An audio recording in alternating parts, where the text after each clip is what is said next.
दोस्तों, एक ऐसी दुनिया की कल्पना करो जो तबाही के बिल्कुल करीब थी, जहां हर पल एक नई आफत का डर था।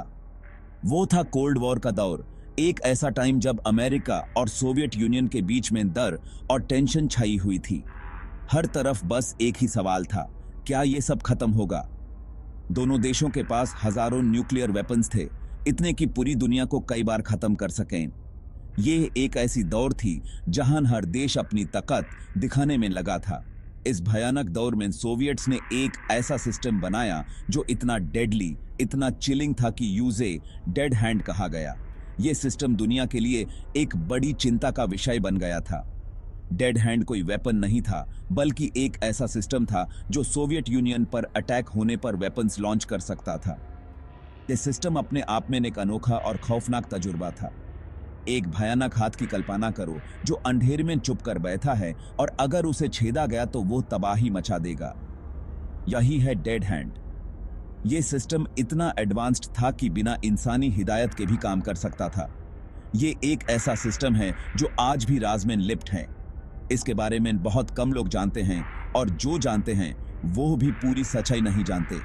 लेकिन हम साथ में इसके राज से पर्दा उठाने की कोशिश करेंगे।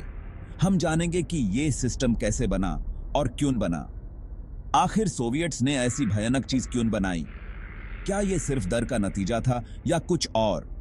उस टाइम ये दुनिया के लिए क्या मतलब रखता था और आज क्या मतलब रखता है? क्या हम आज भी उसके असर से बच पाए हैं? आइए इन सवालों के जवाब साथ में ढूंढते हैं। ये सफर होगा एक ऐसे राज का जो आज भी दुनिया को हिला सकता है।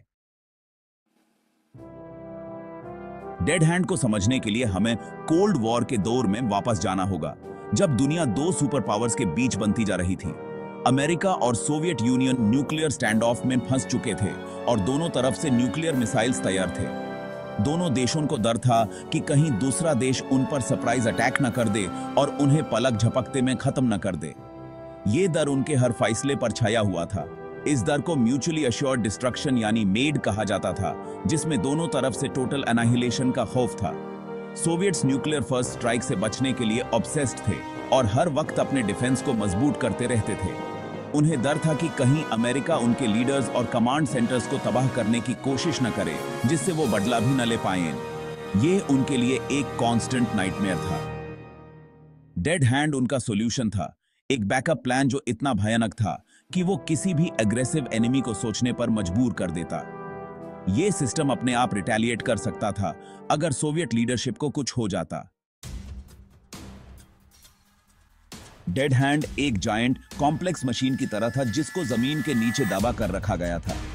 इसे डिजाइन किया गया था कि यह सोवियत यूनियन पर नजर रख सके और न्यूक्लियर अटैक के साइंस को डिटेक्ट कर सके। देश भर में सेंसर्स, एक्सप्लोजन्स, रेडिएशन और कम्युनिकेशन नेटवर्क्स में डिसरप्शंस को डिटेक्ट करने के लिए लगे हुए थे। अगर डेड हैंड को लगता कि अटैक हो गया है और लीडर्स खत्म हो चुके हैं, तो ये एक्टिवेट हो जाता। ये pre programmed retaliatory strike launch करता और एनिमी पर सतोन न्यूक्लियर मिसाइल्स दाग देता। इसे डिजाइन किया गया था कि बदला लिया जा सके, चाहे सोवियत यूनियन में किसी के पास ऑर्डर देने के लिए जिंदा न बचे। Section 4, the logic of madness. Dead hand अपने टाइम की उपज थी, कोल्ड वॉर पैरानोया का एक भयानक एग्जाम्पल। सोवियट्स का मानना था कि यह एक जरूरी बुराई थी, अमेरिका को अटैक करने से रोकने का एक जरिया। उन्हें लगता था कि डेड हैंड का खौफ ही न्यूक्लियर वॉर को रोकने के लिए काफी होगा। लेकिन बहुत से लोगों को तब और अब डेड हैंड बहुत खतरनाक लगता था। उनका कहना था कि एक ऐसा सिस्टम जो बिना ह्यूमन कंट्रोल के ऑटोमेटिकली न्यूक्लियर वेपन्स लॉन्च कर सकता है, वो तो तबाही का नुस्खा है। अगर कोई गलती हो गई तो, अगर सेंसर्स ने ठीक से काम नहीं किया तो रिस्क्स बहुत बड़े थे। Section 5, dead hand today. Soviet union अब नहीं रहा, लेकिन डेड हैंड की लेगेसी आज भी जिंदा है। यह सिस्टम जो अपने आप में एक ऑटोमेटेड न्यूक्लियर रिस्पॉन्स था, आज भी लोगों के जहन में एक डरावना सपना बनकर रहता है। ऑफिशियली रशिया का कहना है कि यह सिस्टम अब एक्टिव नहीं है, लेकिन क्या हम इस पर पूरी तरह से भरोसा कर सकते हैं? लेकिन कुछ एक्सपर्ट्स का मानना है कि इसके कुछ पार्ट्स आज भी एग्जिस्ट करते हैं, अंधेर में छिपे हुए, कोल्ड वॉर की एक भयानक याद। ये एक ऐसी चीज है जो हमें हमेशा चौकन्ना रखती है। डेड हैंड हमें मुश्किल सवाल करने पर मजबूर करता है। क्या हम सच में इतने एडवांस्ड हो गए हैं कि ऐसे सिस्टम्स को कंट्रोल कर सकें?